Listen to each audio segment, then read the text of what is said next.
หลังจากมาหอดโรงเรียนแล้วก็เดินตรงมาหาหน้างานเนาะตอนนี้ก็เดินมาเห็นพ่อบ้านโสภากำลังรัดเด็กอยู่เนาะเพราะว่าเพิ่นพาทีมงานชาวบ้านพะนอนบางภาคส่วนเข้ามาช่วยเวียกช่วยงานแล้วก็มีแม่กับแก้วมายืนให้กำลังใจเพื่อสิมาหยินน้ำหยินหนังให้ในทีมงานเนาะตอนนี้กำลังยืนแน่แบบว่าสิเข้าแบบใดเนาะตอนนี้กำลัง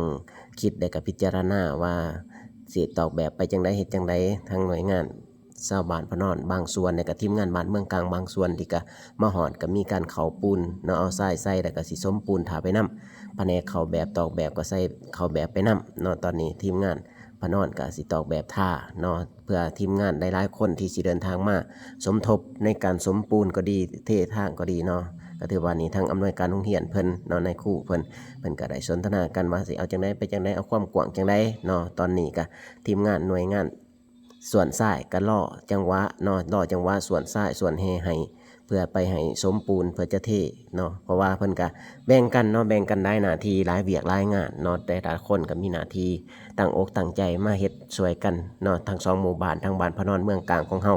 โดยการนำหน้าพาทางของท่านในบ้านทั้งสองหมู่บ้านเนาะที่มาพาลูกพาหลานพาทีมงานพาอ้ายน้อง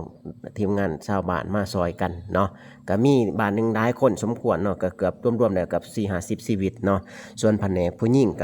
ก็มีส่วนให้ส่วนชายคือกันแผนกผู้หญิงหรือว่ายินน้ำสมน้ำหวานให้ทีมงานนายสร้างกินเนาะก็ถือว่าตอนนี้ล่อเข้าแบบก่อนเฮียใส่ก็ส่วนไปแล้วส่วนหนึ่ง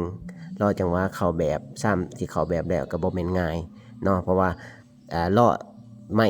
ตอกดันแบบอีกเทื่อนึงเนาะเพราะว่ายังไปตัดเอาไม้ตอกลั่นแบบอีกยังบ่ทันมีไม้ตอกลั่นแบบเพราะว่าเฮาบ่ได้เตรียมไว้ หลังจากนั้นแล้วกับทีมงานนายสร้างเพิ่นเข้าแบบเปิดแล้วเพิ่นก็ผสมปูนเนาะผสมปูนนี่ตอนนี้ชาวบ้านเมืองกลางชาวบ้านพะนอนมาผสมประสานกันแล้วซอยกันสมปูนอันนี้แม่บ้านผิวพรเนาะเพิ่นมาอยู่รอนี่เพิ่นอยู่หลายเที่ยวได้นี่เฮาก็ถ่ายทันเนาะนี่ทีมงานนายสร้างของเฮาเพิ่นก็สมไปนำเทไปนำเนาะถือว่าเฮาก็ใส่เด็กอยู่เนาะแต่ว่าเฮาจะบ่แนมบ่เห็นเด็กเนาะ